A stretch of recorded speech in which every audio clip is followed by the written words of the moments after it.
السلام عليكم ورحمة الله وبركاته. إن الحمد لله نحمده ونستعينه ونستغفره ونعوذ بالله من شرور أنفسنا ومن سيئات أعمالنا. من يهديه الله فلا مضل له ومن يضلله فلا هادي له، وأشهد أن لا إله إلا الله وحده لا شريك له، وأشهد أن محمدا صلى الله عليه وسلم عبده ورسوله. يا أيها الذين آمنوا اتقوا الله حق تقاته ولا تموتن إلا وأنتم مسلمون. يا أيها الناس اتقوا ربكم الذي خلقكم من نفس واحدة وخلق منها زوجها وبث منهما رجالا كثيرا ونساء، واتقوا الله الذي تساءلون به والأرحام إن الله كان عليكم رقيبا. يا أيها الذين آمنوا اتقوا الله وقولوا قولا سديدا يصلح لكم أعمالكم ويغفر لكم ذنوبكم، ومن يطع الله ورسوله فقد فاز فوزا عظيما. ألا إن أصدق الكلام كلام الله، وخير الهدي هدي محمد صلى الله عليه وسلم، وشر الأمور محدثاتها، وكل محدثة بدعة، وكل بدعة ضلالة، وكل ضلالة في النار. أما بعد، حياكم الله جميعا. En ce cours numéro 6 de Ainsi étaient nos pieux prédécesseurs, on va commencer, Inch'Allah Ta'ala, par le premier titre, la crainte de donner des fatwas. La crainte de donner des fatwas.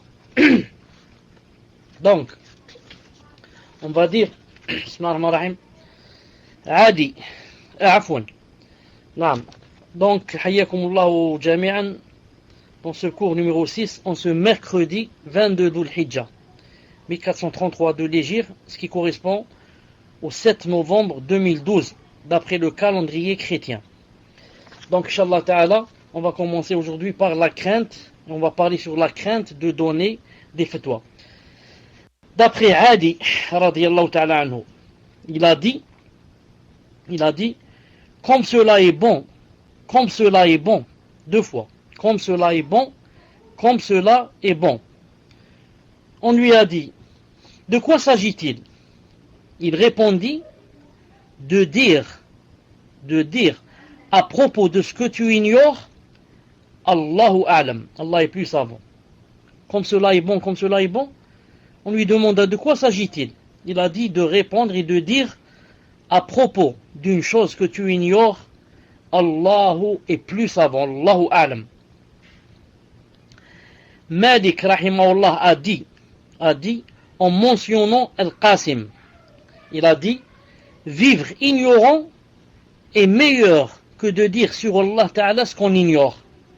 Et c'est là une parole lourde de sens. Je répète, vivre ignorant est meilleur que de dire sur Allah subhanahu wa ta'ala ce qu'on ignore. Et c'est là une parole lourde de sens.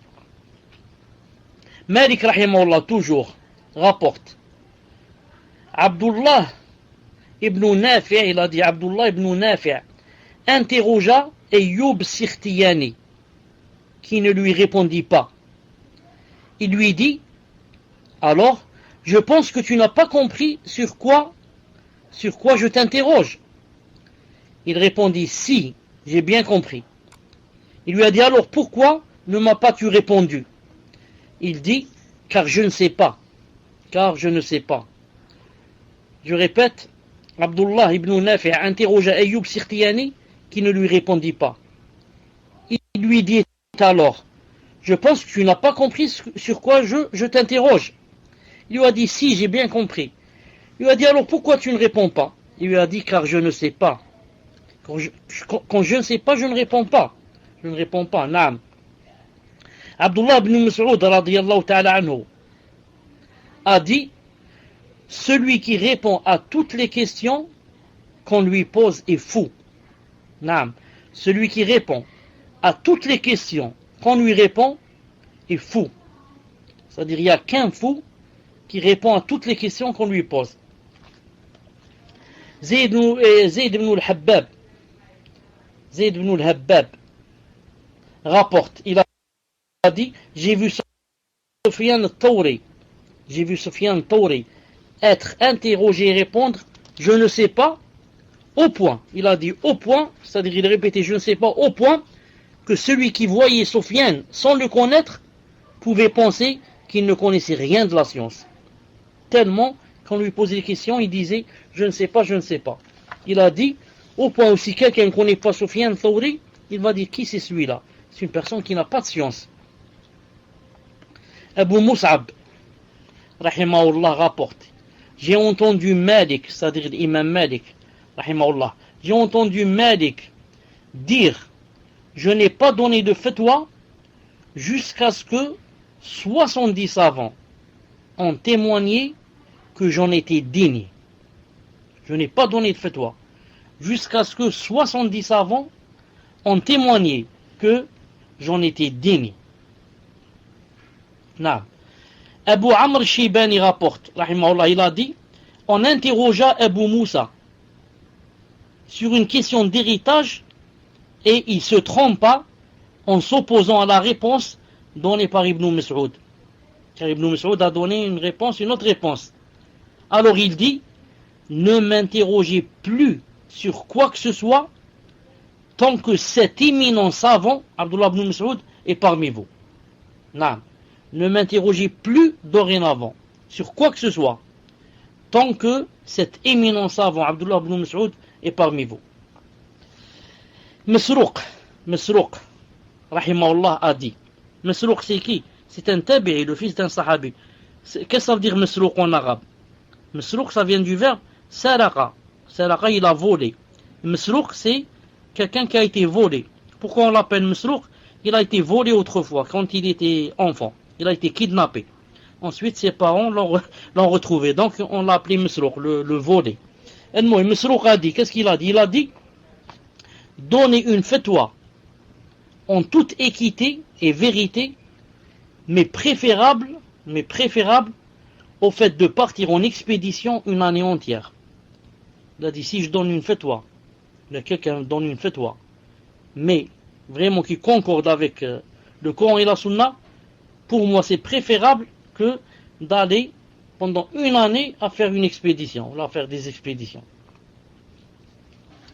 Ibn Abi Layla rahimahullah rapporte, il a dit, j'ai rencontré 120 compagnons du prophète sallallahu alayhi wa sallam parmi les Ansar, et lorsque l'un d'eux était interrogé, il souhaitait que son frère le remplace en cela. J'ai rencontré 120 compagnons du prophète, alayhi salam, 120, parmi les Médinois. Et lorsque l'un d'eux était interrogé, il souhaitait que son frère le remplace en cela. C'est ça, la sincérité. Quand tu es avec quelqu'un, tu es sûr, là, tu le connais bien. Il a une tazkiya, tout le monde parle de lui en bien de science. Et tu es sûr qu'il est mieux que toi, que Allah Ta'ala lui a donné plus de haine que toi, et que tu parles en sa présence, ça veut dire que tu cherches quoi? Tu cherches la réputation. Tu cherches que les gens te font des éloges. Car si tu étais sincère, tu n'aurais pas parlé. Tu as dit non, demandez à X. Pourquoi? X est avec nous, subhanallah. Ou bien, il est dans notre même ville. Pourquoi tu me demandes à moi alors que lui il est plus savant? Donc, si tu parles en présence de quelqu'un qui a plus de haine que toi, ça veut dire en général que tu cherches quoi? Que tu cherches l'éloge des gens. Et tu cherches la réputation. Sauf si quoi? Sauf si celui qui est plus savant que toi t'a donné l'autorisation et t'a dit parle. Je ne veux pas parler aujourd'hui. Ou bien il veut te voir quel est ton niveau. Il te dit mal, je parle et moi je corrige. Naam. Et comme ça. Sha'bi, rahimahullah, l'un des grands tabi'in, qu'est-ce qu'il a dit? Il a dit, je ne sais pas, ça veut dire Allahu a'lam. Quand tu dis je ne sais pas, il a dit, ça représente la moitié de la science.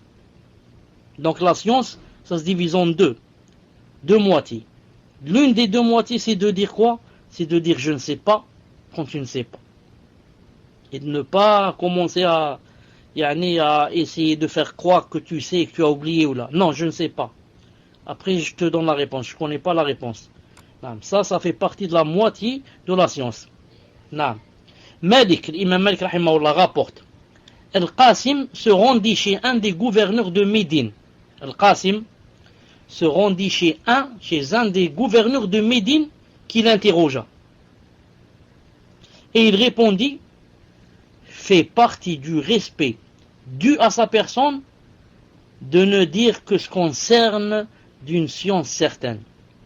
Il lui a posé une question, il ne connaît pas la réponse. Il a dit, c'est le gouverneur, pas n'importe qui, il a dit, fait partie du respect dû à sa personne de ne dire que ce concerne, le verbe cerner, yani on connaît parfaitement, que ce concerne d'une science certaine. Allahu Akbar. Il n'a pas dit, c'est un gouverneur, je dois répondre, hein. Il va dire comment celui-là il sait pas, alors qu'on croyait qu'il était savant, donc je vais l'éloigner de moi, je vais ramener un autre savant le rapprocher de moi. Tout ça, il n'y avait pas dans leur cœur, il n'y avait pas dans leurs intentions. Ils vivent pour Allah subhanahu wa ta'ala. J'ai la réponse, je la dis. Naam, je la dis pour le visage d'Allah. Je ne la connais pas, je dis Allahu a'lam pour le visage d'Allah subhanahu wa ta'ala aussi. Naam. Mus'ab ibn Hayyan, rahimahullah, rapporte. Il a dit, j'étais auprès de Ata ibn Abi Rabah, un grand tabi'i. Lorsqu'on lui posa une question et qu'il répondit, Allahu a'lam, il a dit comme ça, Allahu a'lam représente la moitié de la science. Et dire on dit, lorsque tu dis on dit ceci, on dit cela, c'est la moitié de l'ignorance. Non. Donc quand tu as une réponse, si tu dis, tu n'as pas de réponse, afwan, si tu dis Allahu a'lam, c'est la moitié de la science. Et si tu dis on a dit ceci, on a cela, il a dit c'est la moitié de l'ignorance. La moitié de l'ignorance. Abu Hilal rapporte, rahimahullah, j'ai posé une question à Qatada qui me dit, je ne sais pas. Je lui ai demandé alors son avis personnel sur la question. Je lui ai dit, Mali, je ne sais pas, c'est quoi ton avis personnel? Il me répondit, je n'ai pas donné mon avis personnel depuis 40 ans. Et il avait alors 50 ans. Il a dit, ça fait 40 ans que je n'ai pas donné mon avis personnel. Allahu Akbar. Khalid ibn Khaddash rahimahullah rapporte, j'ai posé 40 questions à Malik, Imam Malik rahimahullah, très connu, nous savons de Médine. Il a dit, j'ai posé 40 questions à Malik. Il n'a répondu qu'à 5 d'entre elles. Allahu Akbar. J'ai posé 40 questions à l'imam Malik rahimahullah et il n'a répondu qu'à 5 d'entre elles. C'est-à-dire, à 35 questions, il a dit Allahu a'lam. Allahu a'lam, Allahu a'lam, Allahu a'lam, 35 questions. Et 5 seulement, il a dit, voilà la réponse. Subhanallah al-azim. Ali ibn al-Madini, rahimahullah, Ali ibn al-Madini, c'est l'un des professeurs de Bukhari, rahimahullah. Ali ibn al-Madini rapporte, lorsqu'on interrogeait Sufyan ibn Uyayna, rahimahullah, il répondit Allahu a'lam. Nous demandions alors, qui devons-nous donc interroger? Subhanallah, si toi le savant, tu dis Allahu a'lam. Et nous donc, qui on va demander? À qui on va demander? Il répondait, interroger les savants et demander à Allah Ta'ala la réussite. Naam. Interroger les savants et demander à Allah subhanahu wa ta'ala le salut et la réussite. On demanda à Suhnun. Naam. On lui demanda, l'un des adeptes de l'imam Malik, on lui demanda, le savant peut-il dire, je ne sais pas, en ce qu'il sait? Est-ce que le savant peut dire, Allahu a'lam, en une chose qu'il sait? On te dit par exemple, combien il y a de salat en islam? Et tu sais qu'il y a 5 salats obligatoires. On te dit, combien il y a de salat obligatoires en islam? Est-ce que tu peux dire...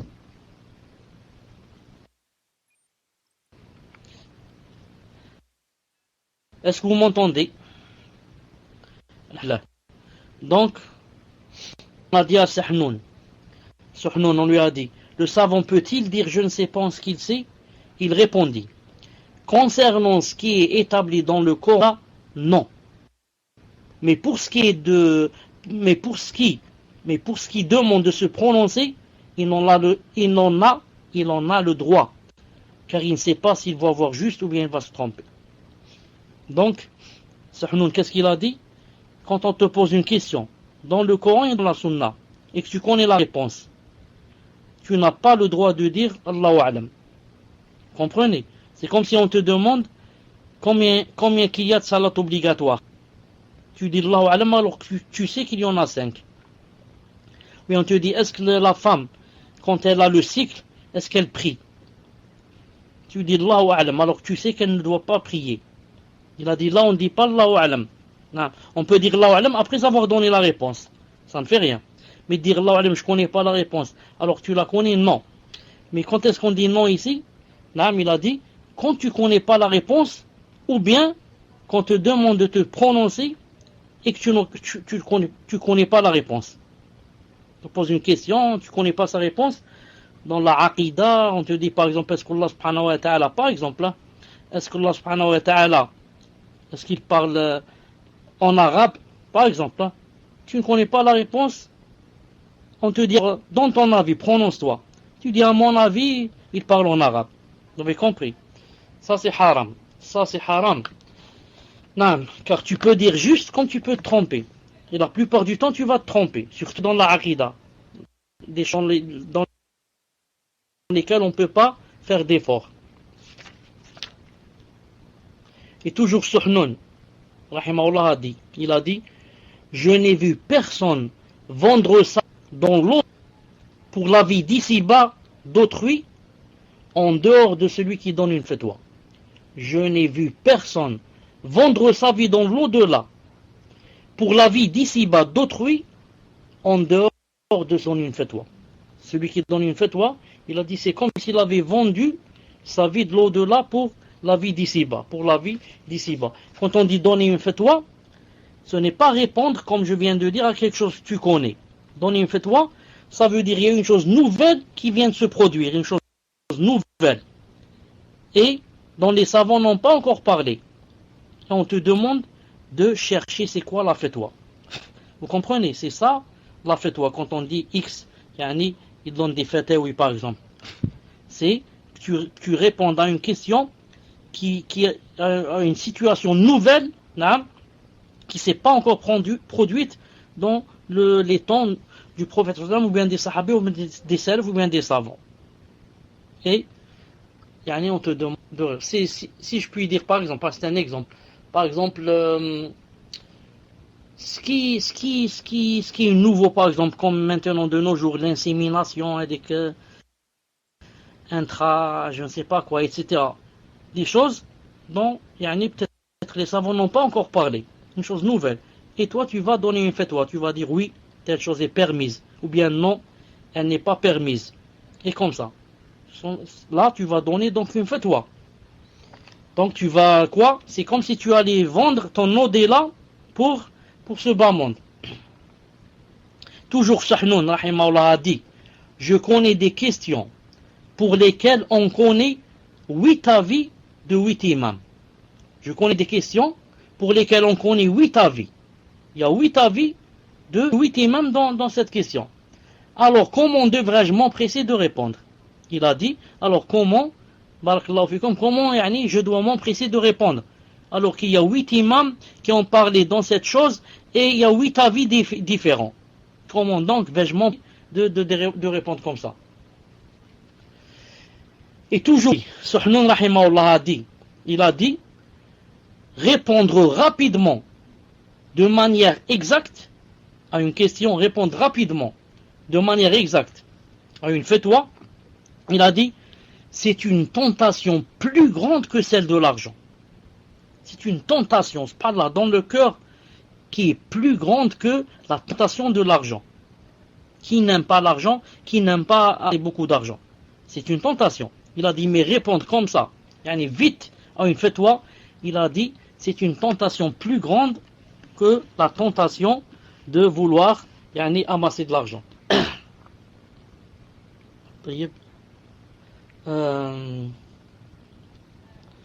Et Abu Zur'a,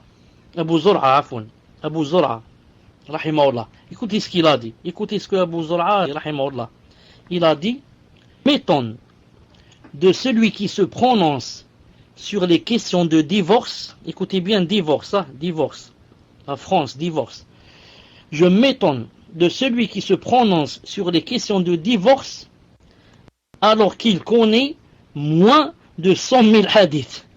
Allahu Akbar, ça fait rire. Il a dit, je m'étonne sur celui, ou de celui qui se prononce sur les questions de divorce, alors quoi?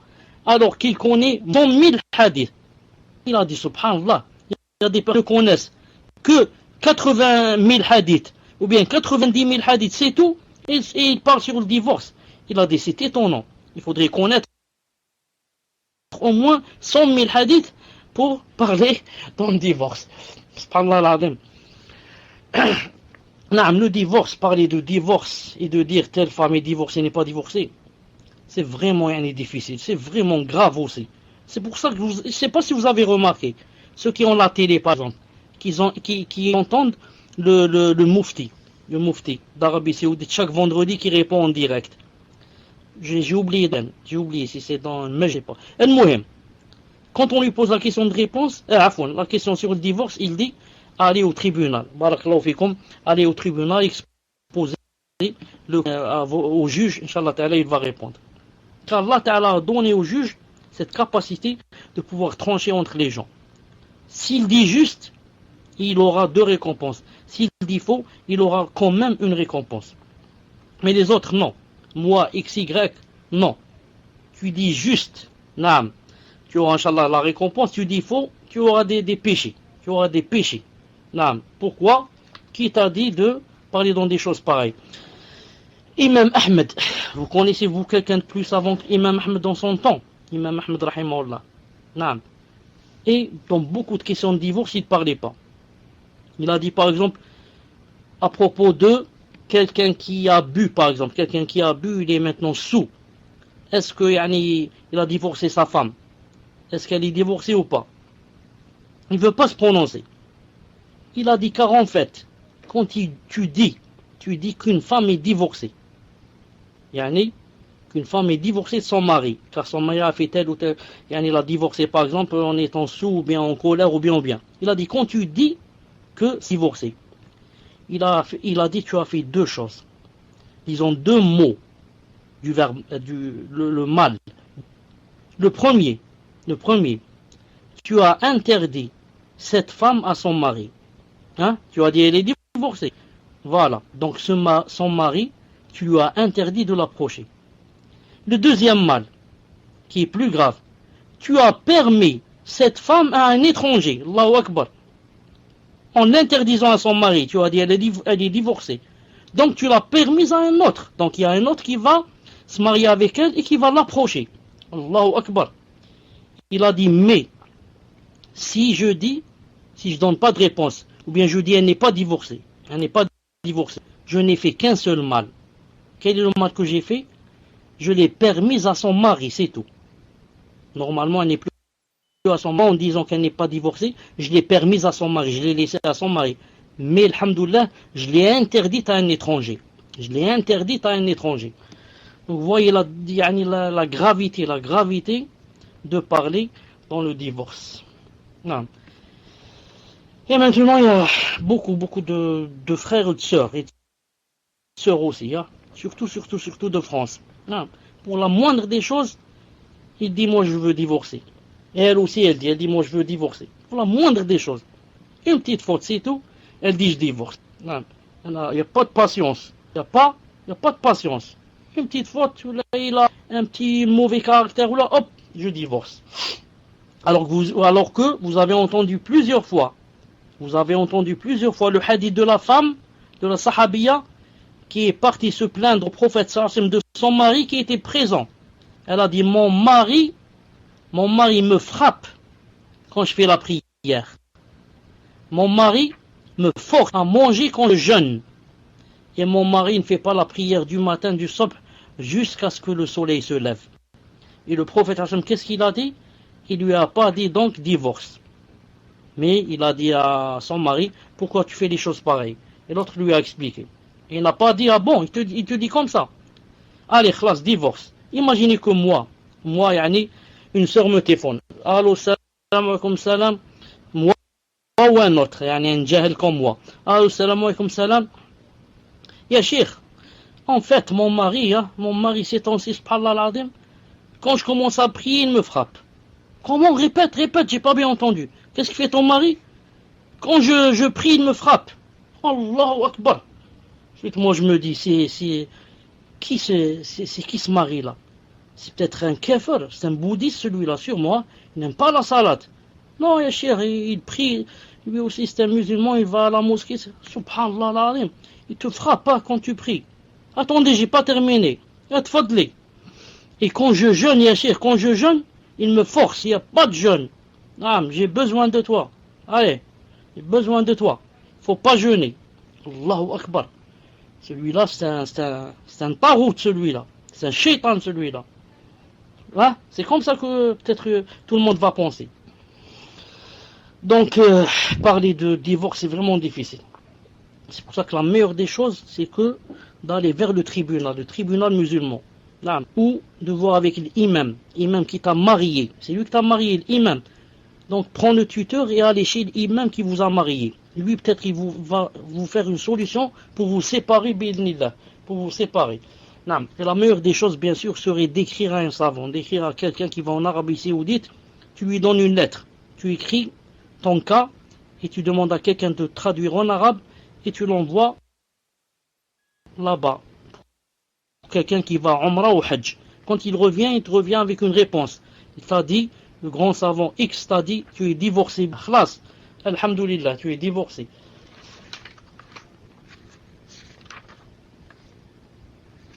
Uqba rahimahullah rapporte, il a dit, j'ai accompagné Ibn Omar, le grand sahabi, le fils de Omar ibn Khattab, je l'ai accompagné 34 mois. 34 mois.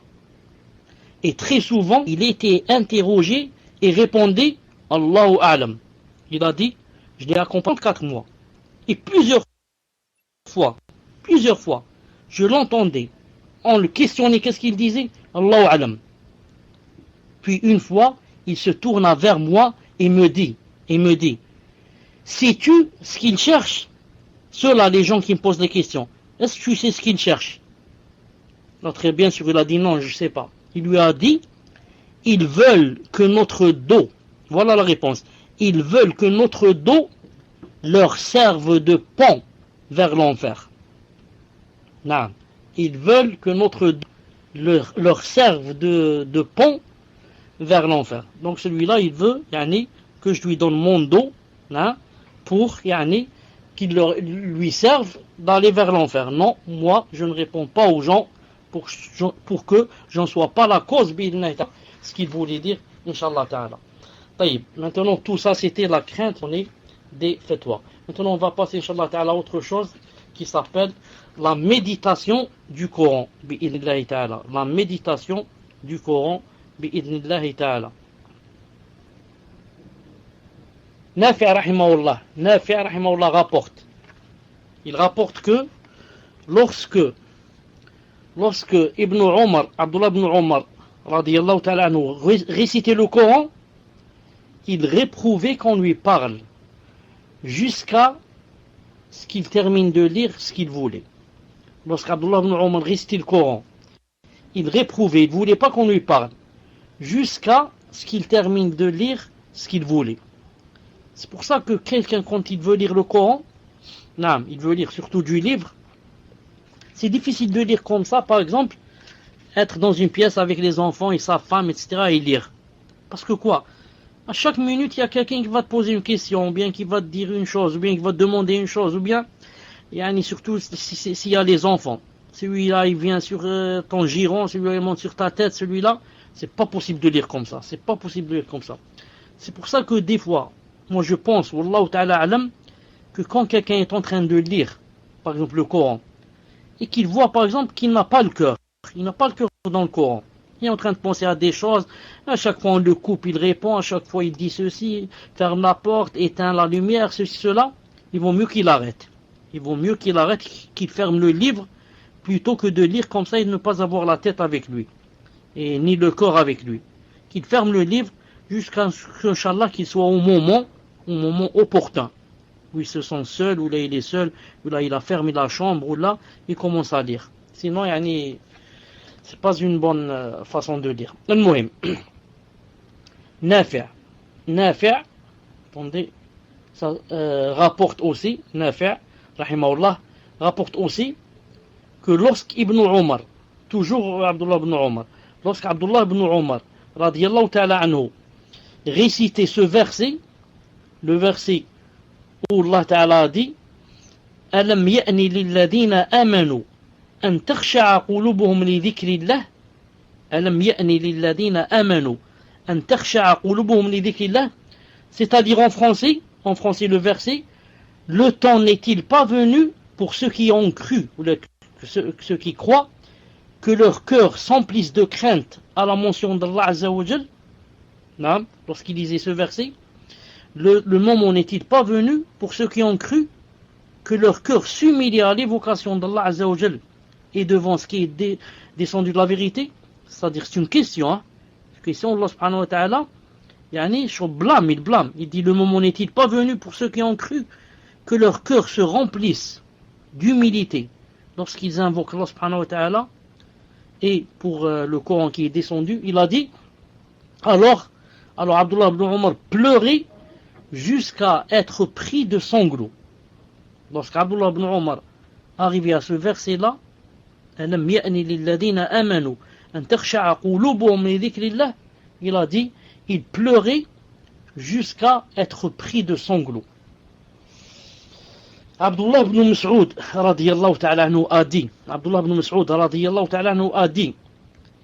ces cœurs, les cœurs que nous avons, ne sont que des récipients. Ce sont en fait des récipients. Alors, remplissez-les donc de Coran et de rien d'autre.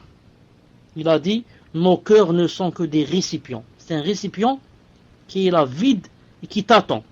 Avec quoi tu vas le remplir? Il a dit, remplissez-le de Coran et de rien d'autre. Quand on dit Coran et Sunna, bien sûr. Remplissez-les de ces choses-là. C'est tout, pas d'autre chose. Allah Ta'ala dit dans le Coran, j'ai cité une fois le verset, Ma ja'ala Allahu li rajulin min qalbayni fi jawfihi. qu'Allah Ta'ala n'avait pas créé à un homme deux cœurs à la fois, que on n'a qu'un seul cœur. Donc le cœur c'est un récipient. Tu ne peux pas le remplir de deux choses contradictoires à la fois. Tu ne peux pas le remplir de Coran et de musique par exemple. Choisis, remplis-le de Coran ou bien de musique. Tu ne peux pas le remplir de Coran et de politique. Tu ne lis que la politique, tu ne lis que les journaux, tu n'écoutes que ce que disent les députés, les maires et je ne sais pas quoi. Tu ne peux pas, ton cœur, et il ne peut pas prendre les deux choses à la fois. Choisis, remplis-le de ce qu'aime Allah Ta'ala, de la sunna, ce qu'ont dit les savants, ou bien remplis-le de politique et d'autres choses. Non. Il faudrait que tu choisisses à ton cœur qui est un récipient. De quoi le remplir? Comme disent les savants, subhanallah al-azim, ils disent que regardez les personnes qui ont vécu avec Allah, qui ont vécu pour lui, qui ont vécu pour la science, qui ont vécu pour l'apprentissage du Coran, de la sunna. Non, pour eux à la fin, quand ils sont dans l'agonie, etc., c'est facile pour eux de dire Shadun la ilaha illallah, ou bien de dire la ilaha illallah Muhammad Rasulullah, ou bien de lire le Coran avant de mourir. C'est facile. Les autres, à la dernière minute, non, même tu lui dis, mon père, dit la ilaha illallah, il ne peut pas dire facilement. Il ne peut pas dire, comme a dit quelqu'un. On lui disait, dis la ilaha illallah. Il dit, n'oubliez pas que j'ai laissé 7 camions, hein. C'est pas 6. Attention, on va vous tromper après, hein. J'ai laissé 7 camions, pas 6. Attention, hein, le 7e il est chez Y. Et on dit, dis la ilaha illallah. Dis la ilaha, tu vas mourir. Tu es dans l'agonie. N'oubliez pas que telle et telle chose aussi, il faut aller chez X. N'oubliez pas que j'ai laissé chez X 100 €. Hein, allez me les ramener. Subhanallah al-Azim. Ibn al-Qayyim rahimahullah dit, on disait à quelqu'un, dis la ilaha illallah avant de mourir. Dis la ilaha illallah. Il disait, tin, tin, tin, tin, tin, tin, comme ça. Tin, tin, tin, tin, tin, tin. Pourquoi il a dit toute sa vie jouer de la guitare? Tin, tin, tin, tin, tin, tin. Dis la ilaha illallah, tu vas mourir. Tin, tin, tin, tin, tin. La hawla wa la quwwata illa billah. Donc fais pas exprès. C'est d'après comment tu as vécu. Non. Qu'est-ce qu'il y a dans ton cœur? C'est comme la marmite. La marmite, elle bout, du verbe bouillir. Elle bout de ce qu'il y a à l'intérieur. Tu as mis des pommes de terre, c'est la pomme de terre qui bout. Tu as mis des lentilles, c'est les lentilles, c'est l'odeur des lentilles. Et comme ça. Tu peux pas mettre des pommes de terre et ensuite tu vas découvrir, tu vas trouver des poissons. C'est pas possible. C'est la pomme de terre. La même chose ce qui sort de ta bouche. Ce qui sort de ta bouche, c'est d'après ce qu'il y a dans ton cœur. ce qu'il y a dans ton cœur. Regardez, il y a des gens, par exemple, qui se sont donnés à fond à la politique. Dis-lui de te citer un seul, je parle des musulmans, dis-lui de te citer un seul hadith, un seul, le hadith le plus connu, innamal a'malu binniyat.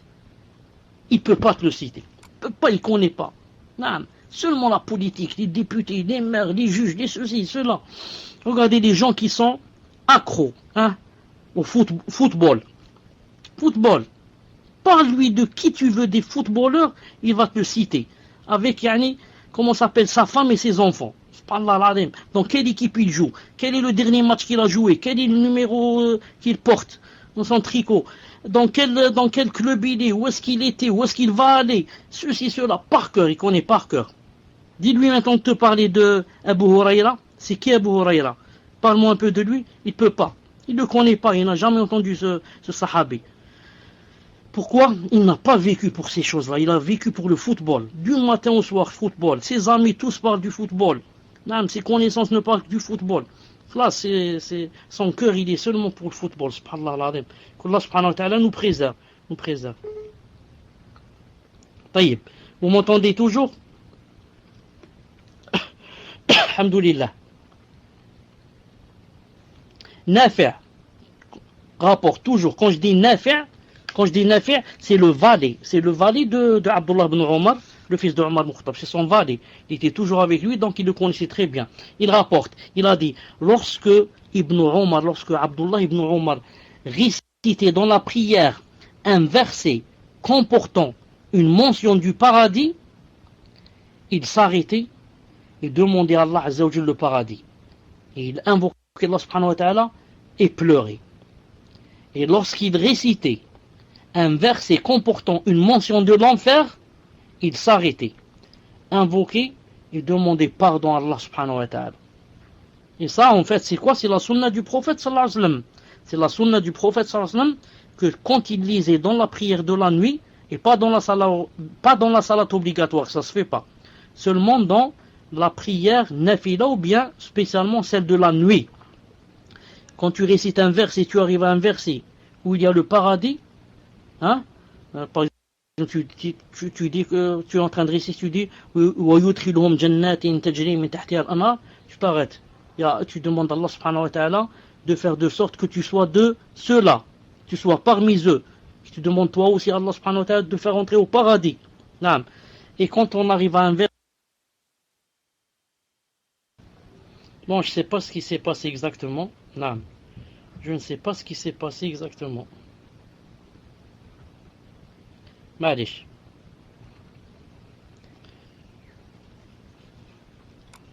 Est-ce que vous avez entendu Abdullah ibn Omar qui accomplissait la prière et lorsqu'il parvint à ce verset, vous n'atteindriez la vraie piété que si vous faites largesse de ce que vous chérissez. Il a dit, il a affranchi alors une servante qu'il voulait épouser alors qu'il était encore dans la salate. Il a affranchi une servante qu'il voulait épouser alors qu'il était encore dans la salate. Dans la salate, il a mis déjà la niya de l'affranchir. Affranchir qui? Une servante. Quelle servante? Qu'il allait épouser. Ça veut dire qu'il lui plaisait, etc. Donc, c'était une chose chère pour lui. Et il l'a quoi? Il l'a affranchi bi'idna subhanahu wa ta'ala. Car le verset, qu'est-ce qu'il a dit? Il a dit que vous n'atteindriez jamais la vraie piété que lorsque vous faites aumône d'une chose que vous chérissez. Lorsque quelqu'un veut atteindre la piété, il doit quoi? Il doit donner de quoi? De ce qu'il chérit. Des choses qui sont chères de lui et non pas donner des choses qu'il allait jeter. Certaines personnes, par exemple, ont des vêtements qu'ils doivent jeter. On va dire, pour ne pas jeter ça, je vais les donner en aumône. Inch'Allah ta'ala, tu auras quoi? Tu auras des récompenses. Inch'Allah ta'ala. Mais, est-ce que vous m'entendez là? Est-ce que vous m'entendez? Il y a des problèmes dans le paltok. Il y a des problèmes. Est-ce que vous m'entendez? Alhamdulillah. Mais si vraiment tu veux atteindre la piété et avoir le statut de pieux, il faudrait que tu donnes des choses que quoi? Qui sont chères pour toi. Et alhamdulillah, Allah Ta'ala n'a pas dit donne la chose chère et donne-la, il reste, prive-toi de la chose chère. Non, il a dit tu donnes d'elle. tu donnes un peu d'aide. Comprenez? Tu as deux choses, tu en donnes une. Tu as 5, 6, tu en donnes une. C'est pas tu la donnes elle-même et tu restes comme ça. Mais si tu peux la donner, quand, même si elle est chère pour toi, la donner étant privé, alhamdoulilah, c'est un très haut statut. Mais ma'alish, Allah Ta'ala te dit seulement de donner de la chose que tu aimes. La chose que tu voudrais pour toi, essaie de la partager si tu peux. Essaie de la partager si tu peux. Non. Il y a des gens par exemple, tu as des invités. Quelqu'un vient chez toi. Et tu avais auparavant acheté quoi? Tu avais acheté par exemple, disons un poulet. Tu as dit je vais le farcir ou je vais je ne sais quoi. Maintenant les invités sont venus. Et tu l'as même préparé, etc. Tu allais même commencer à manger. Et voilà qu'ils sont rentrés, les invités. Ils sont venus au moment du dîner. Ça se fait pas, mais ils sont arrivés maintenant. Est-ce que tu es prêt à leur donner ce poulet pour qu'ils le mangent? Ou bien tu vas le laisser pour toi et tes enfants et leur faire cuire vite, un peu de quoi? Un peu de maraconé. Comment ça, macaroni, afon? Tu vas dire, attends, c'est facile, donc un peu d'eau, je jette du macaroni et dans un quart d'heure, il va être prêt. Ou est-ce que tu vas leur donner le poulet que tu avais farci spécialement pour toi et tes enfants? Donc, Allah Ta'ala dit, tu n'atteindras pas la piété jusqu'à ce que tu donnes de la chose qui est chère pour toi. La chose qui est chère pour toi. Naam.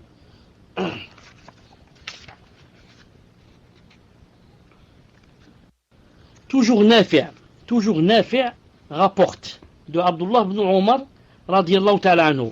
Il a dit, Ibn Omar n'a jamais récité ces deux versets de la fin de la sourate al-Baqarah sans pleurer. Jamais il n'a récité ces deux versets sans pleurer. Les versets qui disent وَإِن تُبْدُوا مَا فِي أَنفُسِكُمْ وَتُخْفُوهُ يُحَاسِبْكُم بِهِ اللَّهُ وَإِن تُبْدُوا مَا فِي أَنفُسِكُمْ وَتُخْفُوهُ يُحَاسِبْكُم بِهِ اللَّهُ. Que vous manifestiez ce qui est en vous ou que vous le cachiez, Allah Ta'ala vous en demandera compte. Et il disait, c'est là un compte difficile. Car Allah Ta'ala a dit que vous manifestiez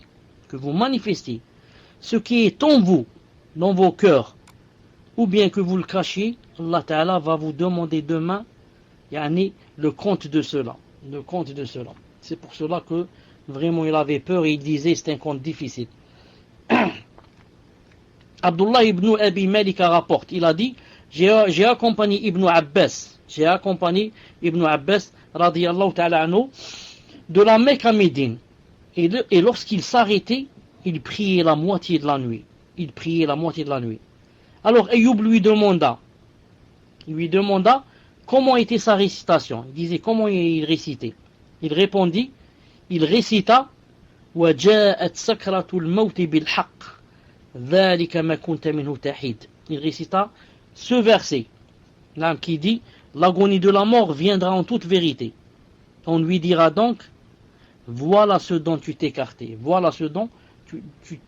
Il disait, il récitait doucement et poussait de longs sanglots.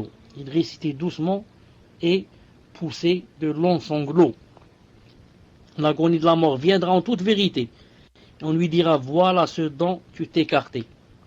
Voilà la chose dans laquelle tu ne voulais pas à laquelle tu ne voulais pas penser. La chose pour laquelle tu n'as pas travaillé. La mort. La chose pour laquelle tu étais distrait. Tu passais ton temps à plaisanter, à jouer, à rire, à te faire oublier. En fait, pourquoi les gens qui sont loin du vrai chemin, pourquoi ils passent leur temps à plaisanter, jouer et à boire et à se droguer, etc. Justement, ils veulent oublier. Vous avez compris? Ils ne peuvent pas admettre qu'il y a la mort et que cette mort, il faut se préparer. Il faut travailler pour demain, travailler pour récolter. Alors il dit, moi je voudrais oublier. Pour oublier, c'est pas possible. Tu ne peux pas oublier une chose qui va venir indubitablement. Donc, le seul moyen, c'est de quoi? C'est de perdre la raison. Je vais me saouler en chantant, en riant, en plaisantant, en dansant, en ceci, en cela, en buvant, jusqu'à ce que j'oublie. Mais c'est pas possible que tu t'oublies. Demain, quand tu vas travailler, tu vas te réveiller, la chose viendra de nouveau en entre tes yeux. Donc tu seras obligé quoi? Yani de refaire la même chose pour oublier comme ça. C'est pour ça que tu trouves la personne tout le temps sous. Tout le temps sous. Naam. Soit qu'elle est sous yani en buvant, ou bien sous yani dans les tentations. C'est juste pour oublier. Alors Allah Ta'ala dit, l'agonie viendra en toute vérité. On te dira, voilà ce dont tu t'écartais. Voilà ce dont tu voulais yani, oublier, t'écarter. Mais elle est venue en toute vérité. Ce jour-là, celui qui était croyant et qui a fait des efforts, qui a adoré Allah, dira Alhamdulillah, Alhamdulillah, Ya Allah, c'est toi qui m'as aidé, Ya Allah, c'est toi qui m'as aidé, Alhamdulillah, Alhamdulillah. J'ai fait mon possible d'adorer Allah subhanahu wa ta'ala ce que j'ai pu. J'ai fait mon possible pour m'éloigner des grands péchés. Je dis pas des petits péchés, je parle des grands. Pour m'éloigner des grands péchés au maximum.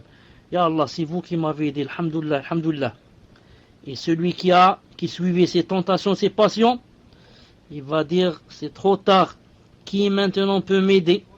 Est-ce qu'il y a quelqu'un? Il n'y aura personne. Naam, c'est pas la peine. À qui téléphoner? Personne ne pourra t'aider. Là, c'est trop tard. Trop tard maintenant. Ah, il commence. Ah, si je savais. Ah, si Allah Ta'ala va me rallonger un peu de ma vie. Ah, si seulement 2 ou 3 jours. Ya Allah. Donnez-moi seulement 2 ou 3 jours pour me rattraper. Ya Allah. 1 heure. Ya Allah. Allongez-moi dans ma vie 1 heure. Juste pour faire les ablutions et de commencer à prier. Prier pendant toute cette heure. Et donnez-moi juste le temps de donner l'argent que j'ai dans la banque. Je vais le donner tout. Sabillah. Il y a une mosquée là dans mon quartier. Elle n'est pas construite encore. C'est moi qui vais la construire. Ya Allah, donnez-moi seulement 1 heure. 1 heure de temps. C'est trop tard. C'est trop tard. Non, tu t'es pas préparé. Tu savais que tu allais arriver coûte que coûte à ce moment-là. Ce moment décisif. Tu vas aller de cette vie vers l'au-delà. Je t'ai donné 50 ou 60 ans dans ta vie. 50 ou 60 ans. Tu n'as pas voulu. À chaque fois, je te donnais quoi? Je te donnais des leçons. Pour que tu te rattrapes, pour que tu te réveilles. Des maladies, des tremblements de terre, on s'appelle ça, qu'il y a dernièrement aux États-Unis, avec Cassandre, ou là, comment il s'appelle? Comment ça s'appelle? Les orages, les ceux-ci, les ceux-là. Les cyclones, les tsunamis, jamais vous vous réveillez, jamais. Allah Ta'ala dit dans le Coran, أَوَلَا يَرَوْنَ أَنَّهُمْ يُفْتَنُونَ فِي كُلِّ عَامٍ مَرَّةً أَوْ مَرَّتَيْنِ ثُمَّ لَا يَتُوبُونَ لَهُمْ يَذَّكَّرُونَ. Un verset très clair. Ne voit-il pas, dommage, j'ai pas le verset devant moi en français, ne voit-il pas que 2 fois par an, 1 fois ou 2 fois par an, je leur donne des choses, je leur donne des fitnas, des problèmes, des mashakil, des cyclones pour qu'ils se réveillent. Non, il a dit, mais ni ils se réveillent, ni ils font la tauba, ni rien. Non, ils ont le cœur scellé, Alhamdulillah, الذي هدانا لهذا. Alhamdulillah, الذي هدانا لهذا وما كنا لنهتدي لولا أن هدانا الله. طيب, Abdullah ibn Urwa, ibn Zubayr rapporte, il a dit, j'ai demandé à ma grand-mère Asma, vous connaissez Asma, la sœur de Aïcha, la sœur seulement de père, j'ai demandé à ma grand-mère Asma, comment étaient les compagnons du prophète sallallahu alayhi wa sallam lorsqu'ils entendaient le Coran. Elle a dit, leurs yeux pleuraient et leur peau frissonnait, comme Allah Ta'ala les a décrits. Comme ça elle a dit. Leurs yeux pleuraient et leur peau frissonnait, comme Allah Subhanahu wa Ta'ala les a décrits. Sha'bi rahimahullah a dit, lorsque tu récites le Coran, fais-le comprendre à ton cœur et fais-le entendre à tes oreilles. Lorsque tu récites le Coran, tu dois faire 2 choses. Premièrement, tu le fais entendre à tes oreilles. D'accord, ça c'est sûr. Mais la deuxième, fais-le comprendre à ton cœur. Médite ce que tu es en train de lire. Tu n'es pas un perroquet. Tu récites n'importe quoi, tu dis n'importe quoi, c'est pas ce que tu récites. Tu ne récites pas pour réciter. Tu récites d'abord pour méditer, pour que tu comprennes que t'as dit Allah subhanahu wa ta'ala. Qu'est-ce qu'il est en train de te demander? Car à chaque fois que tu lis un verset où c'est dit, où ça commence par « Oh vous les croyants », ça veut dire attends-toi à une des 2 choses. Ou bien il va t'ordonner une chose, ou bien il va t'interdire une chose. Donc si tu l'ordonnes, médite pour commencer à faire cette chose. Mais s'il t'interdit, donc, prépare-toi à t'éloigner de cette chose. Non, c'est pas tu lis pour lire seulement. C'est pour ça que Mohammed ibn Abi Sammah, rahimahullah, il a dit, combien de ceux qui mentionnent Allah oublient en réalité Allah Ta'ala. Et combien de ceux qui font craindre Allah se jettent dans les interdits d'Allah.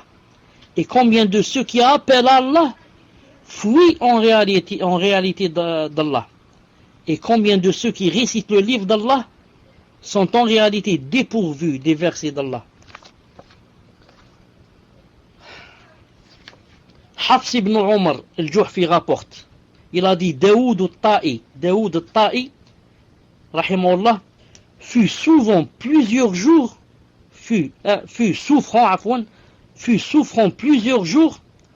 en raison du fait qu'il récita un verset comportant une mention de l'enfer, qu'il le répéta plusieurs fois dans la nuit et se réveilla ensuite malade.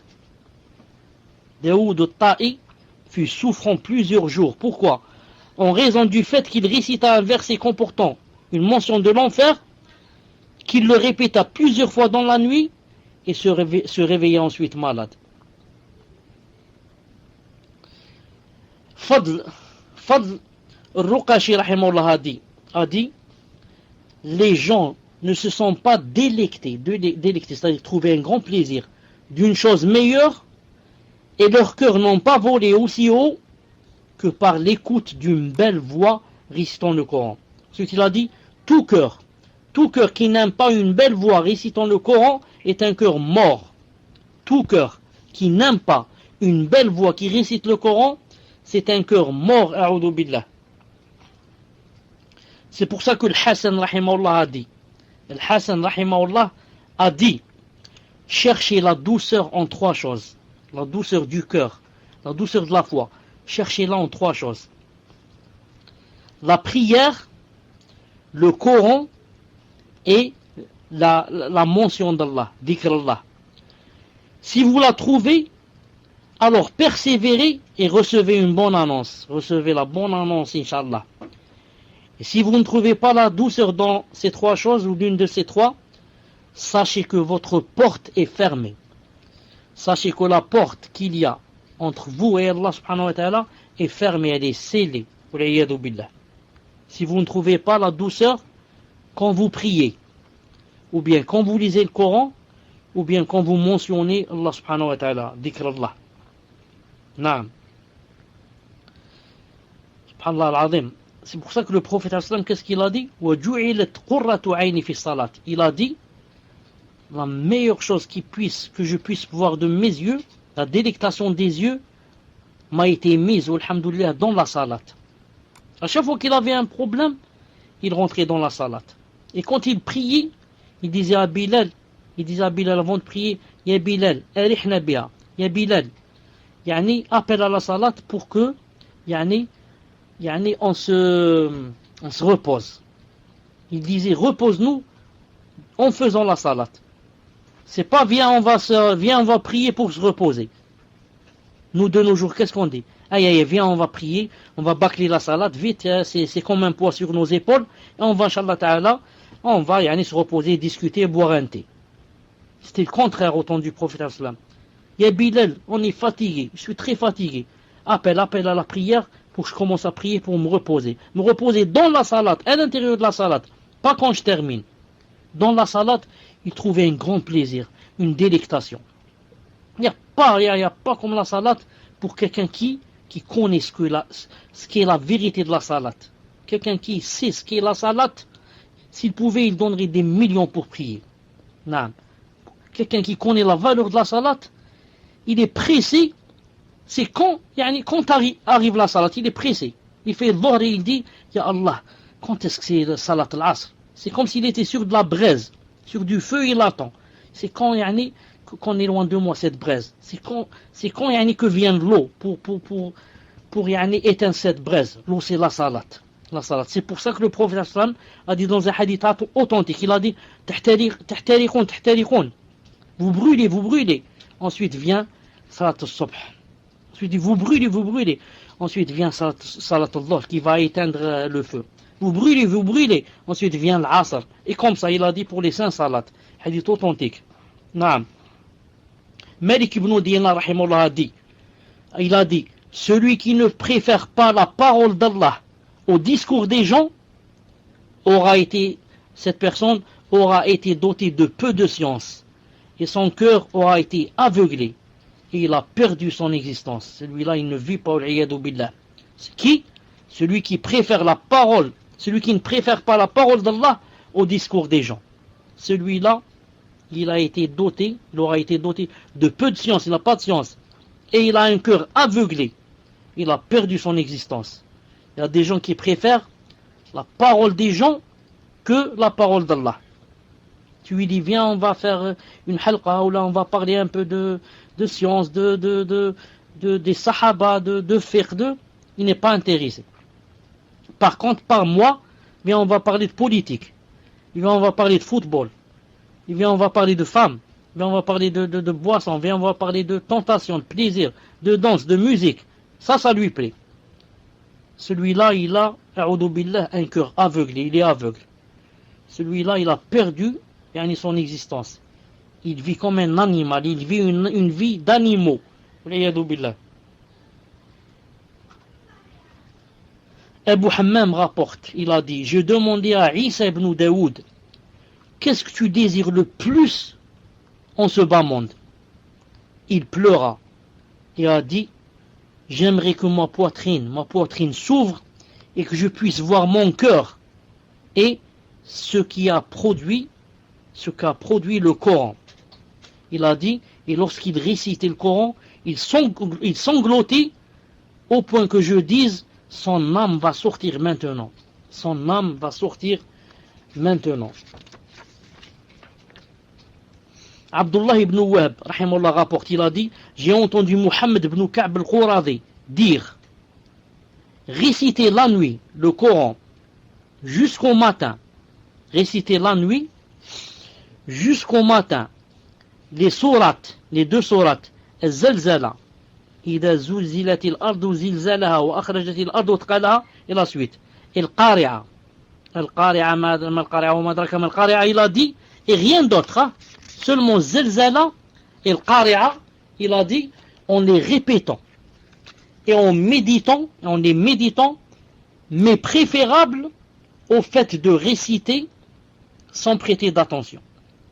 Je préfère seulement ces deux rak'at, si je pouvais réciter Zelzala et le Qari'a en méditant ce qu'il y a dans ces deux sourates, plutôt que de lire par exemple tout le Coran sans prêter attention. Seulement lire, sans savoir ce que je suis en train de lire. À quoi ça sert?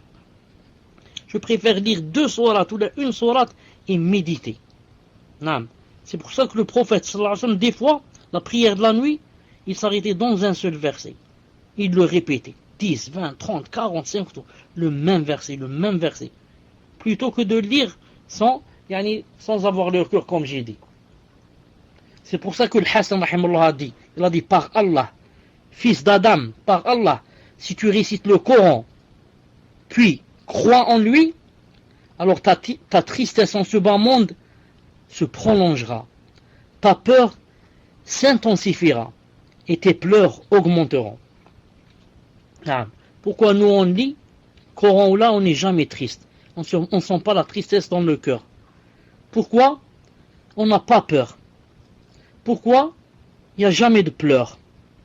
Pourquoi? Parce qu'on récite le Coran sans le méditer. On récite sans méditation. Ishaq ibn Ibrahim rapporte, il a dit, la récitation de Al-Fudayl ibn Ayyad était triste, lente, comme s'il s'adressait à quelqu'un. Et lorsqu'il récitait un verset comportant une mention du paradis, il le répétait. Sufyan ibn Uyayna rahimahullah rapporte, il a dit, par Allah, vous n'atteindrez le sommet de cette chose que lorsque vous aimerez Allah plus que toute autre chose. Et celui qui aime le Coran aime Allah. C'est dommage. Il y a des gens qui n'ouvrent le Coran qu'une fois par an. Des gens comme ça, beaucoup, les gens de la masse. Seulement le Ramadan, il va lire quelque chose du Coran, ou bien il va lire tout le Coran. Mais seulement le Ramadan. Wallah, il y en a plein de gens pareils. Jamais, toute l'année, il ne lit le Coran, jamais. Il n'ouvre le livre ni le lit. Alors que le Coran, comme a dit le prophète, c'est un câble. D'un côté, il y a toi, et de l'autre, il y a Allah subhanahu wa ta'ala. Subhanallah al-azim. Et regardez les gens combien, ils délaissent ce câble. Ils ne tiennent pas en ce câble. Naam. Ali ibn al-Madani, le chef de Bukhari, rapporte, il a dit, nous étions chez Yahya ibn Sa'id, lorsqu'un homme récita Sourate al-Dukhan, et Yahya s'évanouit. Nous étions chez Yahya ibn Sa'id, lorsqu'un homme commence à réciter Sourate al-Dukhan, alors Yahya tomba évanoui. Il a fallu de l'eau pour le réveiller. Naam.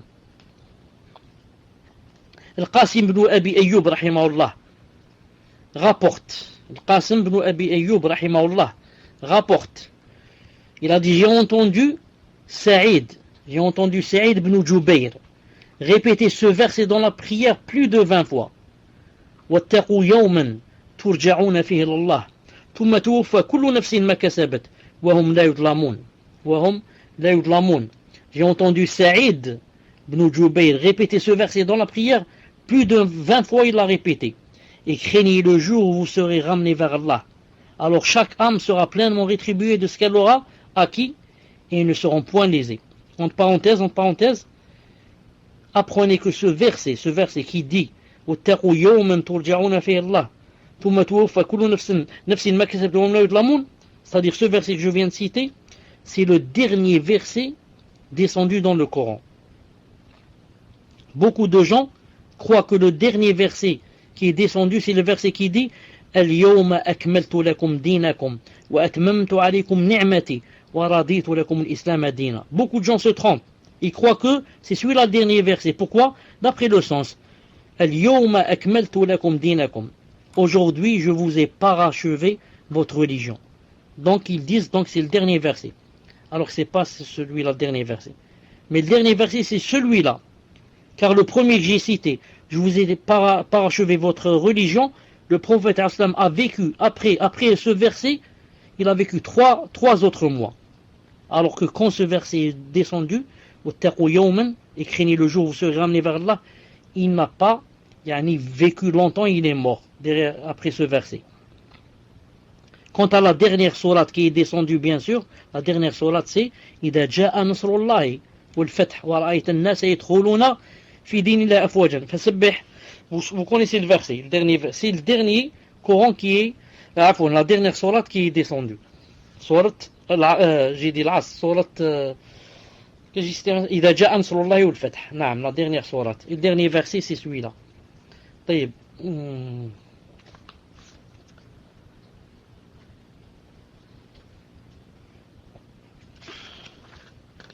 Je préfère m'arrêter ici, Inch'Allah, parce qu'on a pris beaucoup de temps, Inch'Allah Ta'ala, aujourd'hui. J'avais beaucoup de choses aussi à dire, mais je préfère, Inch'Allah Ta'ala, m'arrêter ici. Bon, je vais arrêter avec ce qu'a dit, disons ici, Abu Sulayman. Il a dit, Abu Sulayman Darani rapporte, il a dit, Ali ibn al-Fudayl ne pouvait réciter Sourate al-Qari'a. Ali ibn al-Fudayl, il a dit, il ne pouvait réciter Sourate al-Qari'a. Pourquoi? Il a dit, et on ne pouvait la lui lire. Tellement, quand il la lisait, il pleurait en sanglots et il tombait évanoui. Il a dit, jamais il ne pouvait la lire, ni on pouvait la lui lire. Et Moussa ibn Aouya rapporte, il a dit, le calife Haroun Rachid, vous connaissez tous, il a dit, il dirigea la prière de l'aube à la mosquée sacrée. Et il récita les sourates Ar-Rahman et Al-Waqi'a. Il a dit, je souhaitais qu'il ne cesse de réciter, tant sa récitation était belle. Puis je me suis rendu auprès de Al-Fudayl, et je l'ai entendu dire, pauvre Haroun, il récite Ar-Rahman et Al-Waqi'a, sans savoir ce qu'elle comporte comme signification. Pauvre Haroun, il lit Sourate Ar-Rahman et Sourate Al-Waqi'a, Masha'Allah, mais dommage, il ne sait pas ce qu'elle comporte comme signification. Voilà, Inch'Allah Ta'ala, pour aujourd'hui. Subhanakallahumma bihamdik, shahadu la ilaha illa ant, astaghfiruka wa atubu ilayk. J'aurais aimé parler de l'importance accordée à la prière, mais on laisse ça, Inch'Allah Ta'ala, pour le prochain mercredi, bi'idnillahi Ta'ala.